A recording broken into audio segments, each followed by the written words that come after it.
Hai teman-teman, hari ini aku mau membuat selai nanas untuk isian kue nastar. Jadi buat kalian yang mau tahu bagaimana cara membuatnya dan apa aja bahan-bahannya, ditonton aja videonya sampai selesai.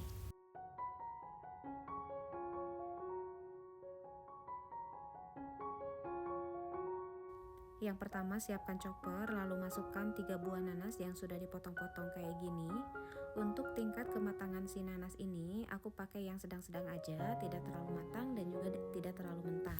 Dan nanas yang aku gunakan ukuran sedang ya teman-teman, tidak terlalu besar dan juga tidak terlalu kecil. Lalu dicop cukup beberapa detik aja. Buat teman-teman yang gak ada chopper bisa menggunakan parutan, jadi bisa diparut manual nanasnya. Dan menurut aku diparut itu lebih ada serat-seratnya gitu.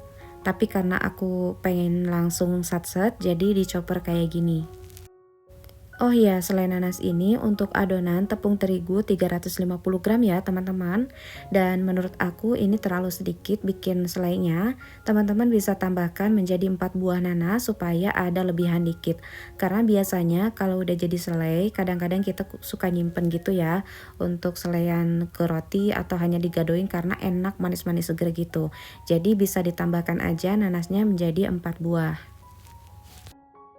Kemudian setelah dicop masukkan ke wajan atau kuali dan nyalakan apinya. Kemudian dimasak kurang lebih 20 menit. Sampai si air di nanasnya menyusut baru kita tambahkan gula pasir. Ini nggak boleh ditambahkan air lagi ya teman-teman. Di sini aku menggunakan aromatiknya dengan 1 batang kayu manis dan 3 buah cengkeh ukuran kecil. Lalu masak selama 20 menit. Dan sesekali diaduk supaya tidak gosong bagian bawahnya. Setelah 20 menit ini udah menyusut airnya, lalu masukkan gula pasir. Aku menggunakan 5 sendok makan aja, tapi menyesuaikan sesuai selera masing-masing ya teman-teman. Jika teman-teman lebih suka manis, bisa ditambahkan gula pasirnya. Untuk takaran segini bagi aku udah pas, manisnya tidak terlalu giung gitu ya, kalau orang Sunda bilangnya giung atau kemanisan gitu ya. Lalu dari sini kita harus terus ngaduk supaya tidak gosong dan masak sampai mengental dan lebih asat atau saat kayak gini.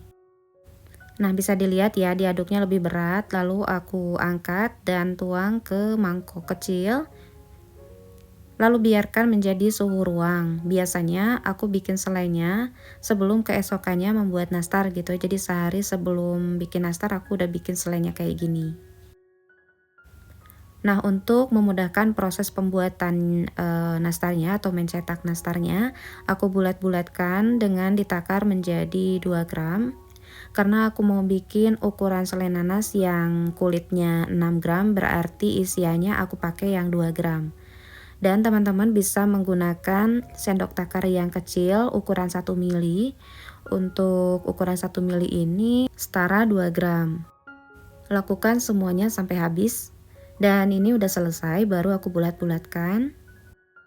Untuk ukuran bulatan selai nanas ini bisa disesuaikan dengan ukuran kulit nastarnya nanti ya.